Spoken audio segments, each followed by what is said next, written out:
was 20 years, 20 years that I have been sick. I was first diagnosed with rheumatoid arthritis when I was 14. And when you're 14, you think, well, this is an old people's disease, and you don't really understand the impact that it's going to have on your life. Not being able to do just even the most simple things, even the most basic things in my life.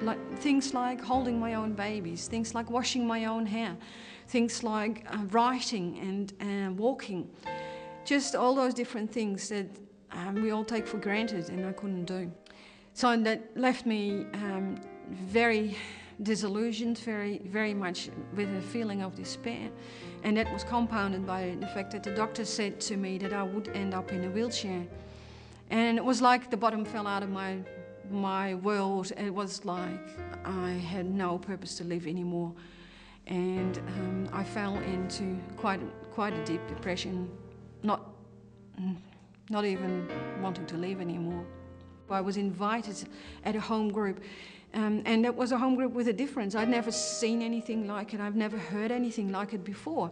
And people were talking about Jesus being right here, right now, being interested in our lives, being able to do the things that we would not be able to do for ourselves.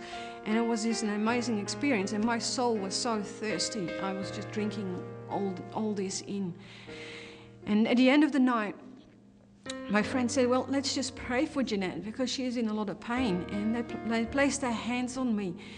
And I still have no words for what happened, but I knew that something deep inside of me was changing. I did not understand what was happening. I did not know this was the Holy Spirit. I did not know that Jesus was going to do these kind of things. But I knew that I didn't have to be afraid. The next morning, that was just an amazing experience. I could walk again. I could hold my children. I could carry my 5-year-old.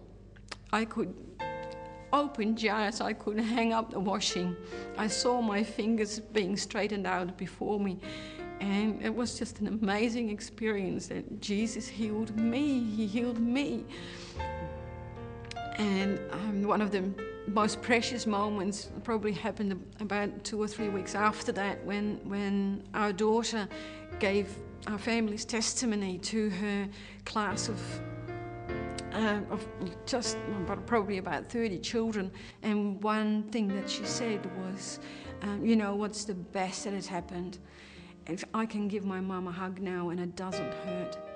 And that's when I realized when one person is suffering, the whole family is suffering. When one person gets healed, the whole family gets healed. It was after that I went back to the doctors because I still was on medication, and he said, well, let's do a blood test, because he couldn't believe what I was saying. And of course the blood test came back negative, and he was still very much in doubt as to what had happened, and ordered another blood test thinking that possibly the lab had made a mistake. And of course that blood test came back negative as well, and I realized really deep that this is it, God has healed me.